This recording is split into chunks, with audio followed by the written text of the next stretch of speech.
Hey everyone, welcome today don't burn ties with India. Nikki Haley ने ये बोला है। Now let us understand who is Nikki Haley. Nikki Haley is an American politician and US ambassador to United Nations. 29th रह चुके हैं, ये current नहीं है, ये 29th है। इन्होंने सर्व किया था 2017 से लेकर 18 तक। तो इन्होंने एक बहुत ही इंपॉर्टेंट ट्वीट किया है और इस ट्वीट में इन्होंने बताया है कि चाइना को फ्री पास नहीं मिलना चाहिए और इंडिया के साथ में यूएस को अपने रिलेशन को ख़राब नहीं करना चाहिए। नाउ लेट अस अंडरस्टैंड कि ऐसा इन्होंने क्यों बोला है। इंडिया को यहाँ पे देख सकते हो आप, इन्होंने स्ट्रॉन्ग एलाई बताया है, वेयर चाइना को जो है एक एडवर्सरी बताया है। नाउ चाइना एडवर्सरी है, ये सभी को पता है। इंडिया स्ट्रॉन्ग एलाई है। अभी इन्हें ये क्यों रियलाइजेशन हो रहा है, उसके पीछे बहुत बड़ी रीज़न है। ये न्यूज़ इंपॉर्टेंट है, इसलिए सारे इंपॉर्टेंट मीडिया ने इसको कवर किया है।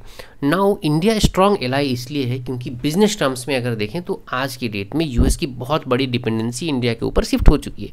जब चाइना के साथ में रिलेशन इनके स्पॉइल हुए तो वहाँ से बहुत बड़ा सप्लाई चेन जो है यूएस ने शिफ्ट किया इंडिया में, और अब इंडिया के साथ बहुत जल्दी ये रिलेशन ख़राब करना स्टार्ट कर चुके हैं। और बेसिकली ट्रम्प आने के बाद में ये इस रिलेशनशिप को स्पॉइल करने के लिए बिल्कुल जो है वो पीछे पड़े हुए हैं। नाउ लेट अस अंडरस्टैंड कि बिजनेस टर्म्स में क्या नुकसान होगा यूएस को, और यूएस जो है वो इंडिया के साथ में वो डायरेक्टली जो है अपने रिलेशन को इमीडिएटली स्पॉइल नहीं कर पाएगा अगर वो चाहे तो भी। उसके पीछे क्या रीज़न है। एप्पल की जो मैन्युफैक्चरिंग है आज की डेट में यूएस में आउट ऑफ 100 फ़ोन्स 71 फ़ोन जो है वो इंडिया से इंपोर्ट किए जा रहे हैं, वहाँ पे एक्सपोर्ट किए जा रहे हैं। तो इंडिया में बना हुआ फ़ोन ही यूएस में इस्तेमाल हो रहा है out of 171 phones. General electronics देखेंगे तो टाटा के साथ में यहाँ पे उनका टाई अप है और यहाँ पे बोइंग के बहुत सारे पार्ट्स का, फ्यूजलेस का यहाँ पे प्रोडक्शन किया जा रहा है। हनीवेल जो कि एयरोस्पेस में बहुत बड़ा नाम है, उनका भी बहुत सारा यहाँ पे प्रोडक्शन हो रहा है।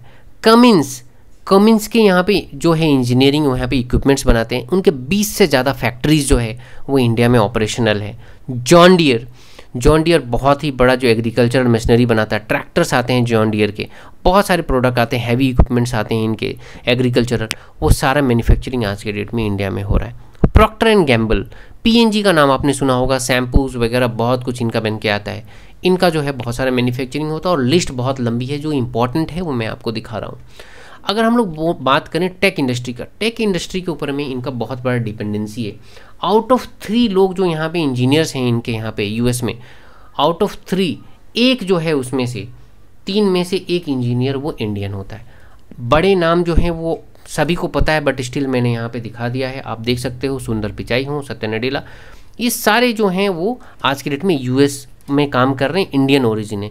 आप ये बोलोगे कि क्या टैरिफ लग जाएगा तो ये लोग वापस आ जाएंगे इंडिया में? नहीं, अब ये यूएस के सिटीजन हैं। लेकिन आपको ये समझना होगा कि ये सारे इंडियन माइंड्स हैं जो कि टॉप यूएस की कंपनीज में काम कर रहे हैं। गूगल हो गया, माइक्रोसॉफ्ट, IBM, एडोबी, नेटऐप, स्टारबक्स, ये सारे इंपॉर्टेंट ऑर्गेनाइजेशन है जिनके जो हेड्स हैं वो इंडियन है, बिकॉज ऑफ देयर ब्रेन।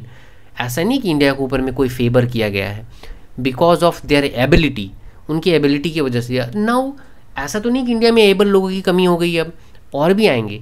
लेकिन जो इकोनॉमी आज के डेट में बढ़ रही है, आज इंडिया की जो भी इकोनॉमी है, हो सकता है नाउ इंडियाज़ रियर अर्थ।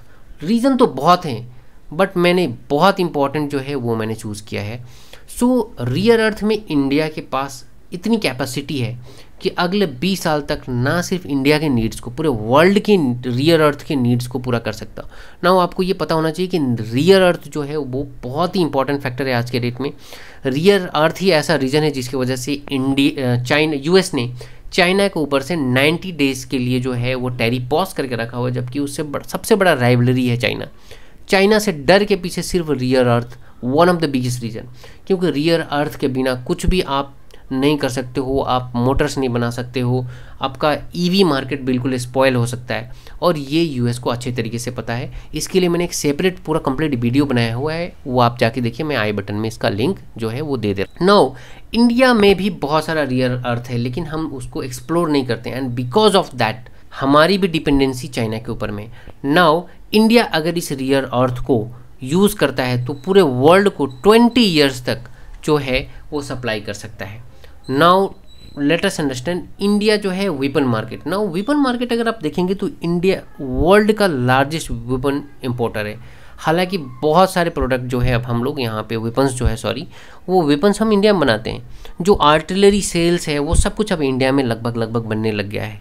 उसके बाद में रॉकेट सिस्टम जितना भी है लगभग इस 500 एंड ऑल अगर आप छोड़ दें, इस 400 500 तो अभी डील नहीं हुआ है, वो छोड़ के अगर आप देखें तो मेजरली जो है ब्रह्मोस से लेके जितना कुछ है वो इंडिया में ही जो है रॉकेट सिस्टम जो है वो टोटल सब कुछ बन रहा है यहाँ पे। जो इंडिया के वॉरशिप हैं अब वो कम्प्लीटली इंडिया में बन रहे हैं। रिसेंटली बहुत सारे वॉरशिप जो हैं बने हैं और वो लॉन्च हुए। आपने देखा होगा लगभग 3-4 महीने के अंदर में 2-3 वॉरशिप जो है लॉन्च हुए। मैं डिटेल डाल दे रहा हूँ, आप देख लेना।